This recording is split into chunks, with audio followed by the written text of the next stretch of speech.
Hey, this is Bill Romer from Piano Fast, and it's been a while since I put a video up here on my YouTube channel, so this is long overdue, and my apologies, but thanks for subscribing if you're a subscriber, and if not, please do consider subscribing, and I'm going to try and put out a lot more lessons here in the near term, especially now that when I'm recording this, this is during this crazy pandemic, the coronavirus that's going on.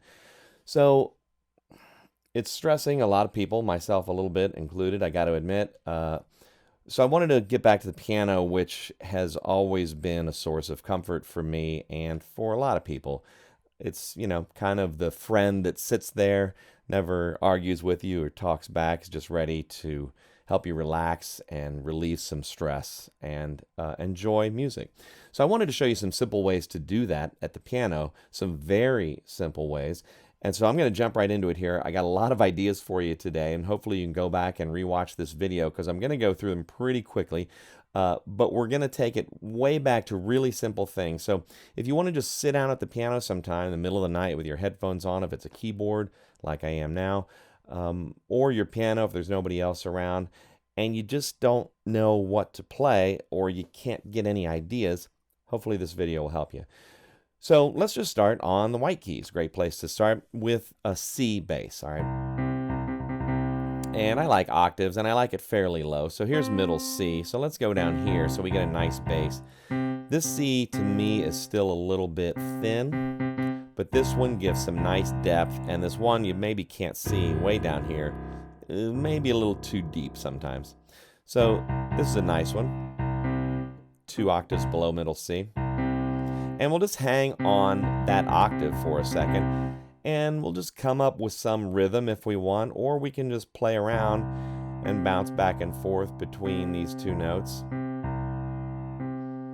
Maybe make a little rhythm or whatever. And we're just going to improvise with our right hand on the white keys.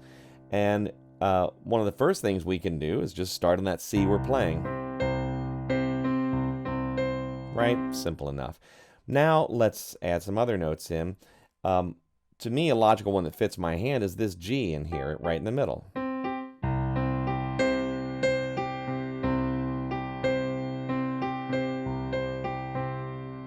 Not the most exciting thing in the world. But now let's add any white keys that we want and see what we can come up with. And the key here, you're not recording this, maybe you are, I don't know. But this doesn't need to go out to the general public. This is for your ears only.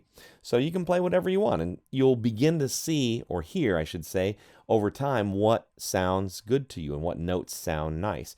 So just make up little phrases, but the phrasing really helps bring things out. So you don't just want to wander around. Sounds like a mess, but nice little phrases are good. Think of them as little sentences in a paragraph or in a longer work.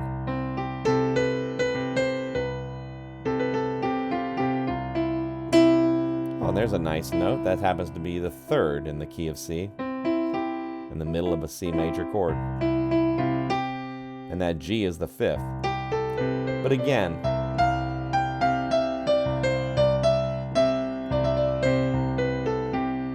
now we can play some patterns. So let's, let's take an interval of a 3rd, which is when you jump over a white key. Okay? So if we play whatever fingering you want, doesn't matter. The piano teachers will get after me for this.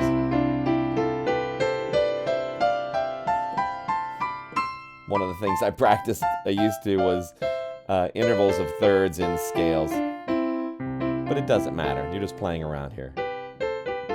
So again, with that bass going,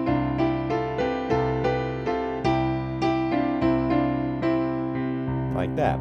You can even alternate them, or coming down.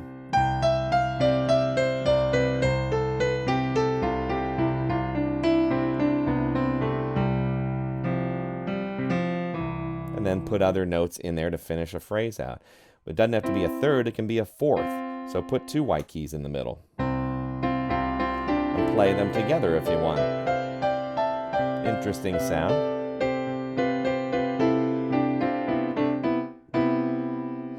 You can also do those. Or down.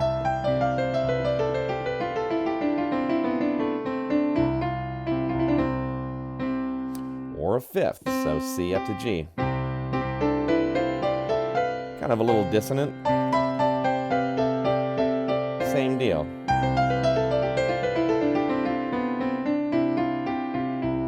Now we can do a sixth, which is a really interesting and a nice sounding interval. Because at one point you can end up with this E here and the C.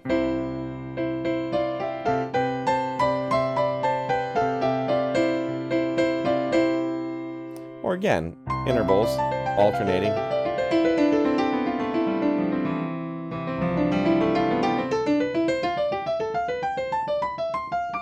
Like that. Now we got one more interval here. The seventh, major seventh, which is kind of weird. Again, sort of dissonant. The key is to keep your fingers locked together in one spot. Kind of a strange sounding interval. Oh, no, we did miss one. The second. One white key to the next. Kind of hard to do. And again, a little bit dissonant. Some tension in there. Maybe doesn't help if you're trying to relax, but you get the idea. Now, let's change things up a little bit with our left hand. Let's just move up to an F.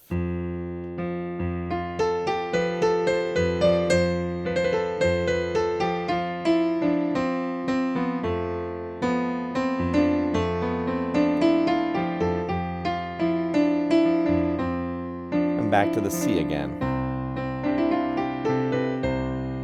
Now we can change it even more and go to a G.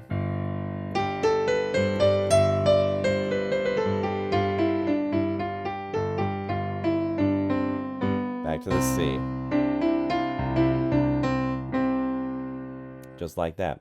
We can even, with those intervals, if you hold the top note while you're playing something different with the bottom note of the interval, it might be something like this.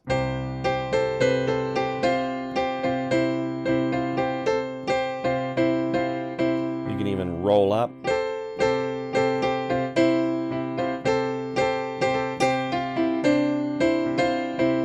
Like that. You can even hold the bottom note constant.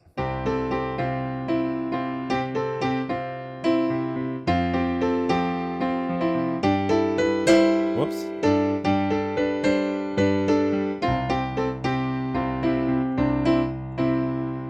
Just like that. All right.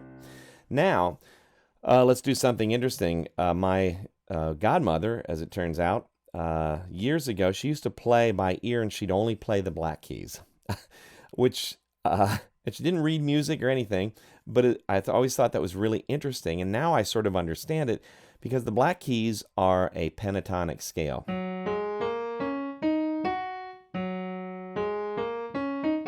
Whoops. The easiest fingering, I think, is with your index finger on that G flat. And we can do the same thing here, but why don't we restrict ourselves to just playing the black keys? So let's hold down, let's say, a G flat here in the bass. And again, only play the black keys. Again, we can do our intervals, but the intervals change because if we go up the scale, we end up with, there's a third, there's a fourth, there's a fourth, there's a fourth, and we're back to a third. So there's only one third in here, but it still makes a nice, interesting sound. And again, we can do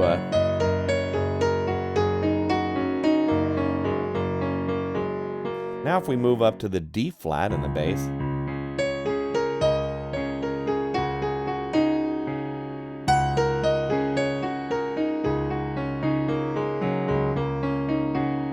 maybe up to the E flat. Ooh, now it sounds kind of minor. That's because we have this G flat here, which makes that a minor key. Back to the G flat. maybe an A flat, D flat, like that.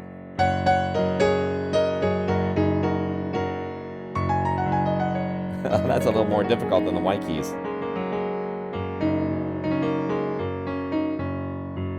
All right. Now you can even do patterns in both these, on the white keys and the black keys in your left hand. So instead of just hanging out there on that G flat, we might go.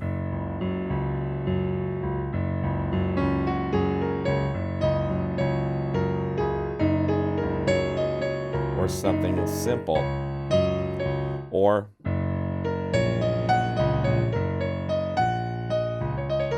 whatever you want. The key to this exercise, if that's what you want to call it, is finding the sounds that sound good to you. And this can lead to, writing your own music. If you put it into like a logical structure in different phrases, maybe you put lyrics with it, maybe you don't. Maybe it's just an instrumental piece. But these little restrictions on your creativity, if you want to call it that, really help get some interesting sounds to come out. So on the white keys, you can play any of the white keys, but if we put intervals on there and stick to certain notes in the left hand. On the black keys, we stick only to the black keys, at least for this little exercise, and we get different intervals coming out, and we get different sounds. So all of these are ways to use a restrictive techniques in your creativity to maybe help you be more creative and hopefully make you feel more comfortable at the piano and ease some of the stress maybe you happen to be going through at this time or any other time in your life.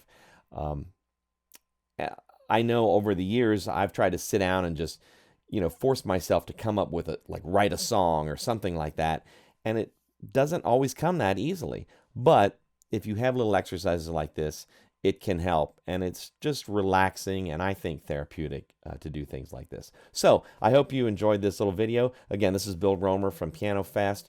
You can check out some other lessons and blog articles at pianofast.com, or you can check out my signature video piano course, a 13-week piano course called Chord Piano Bootcamp, which will really get you to be a lot more comfortable with the piano by getting all your chords and rhythms and styles under your hand. So there should be a link to that wherever you see this video. So thanks for watching, and take care of yourself, and I'll talk to you again soon.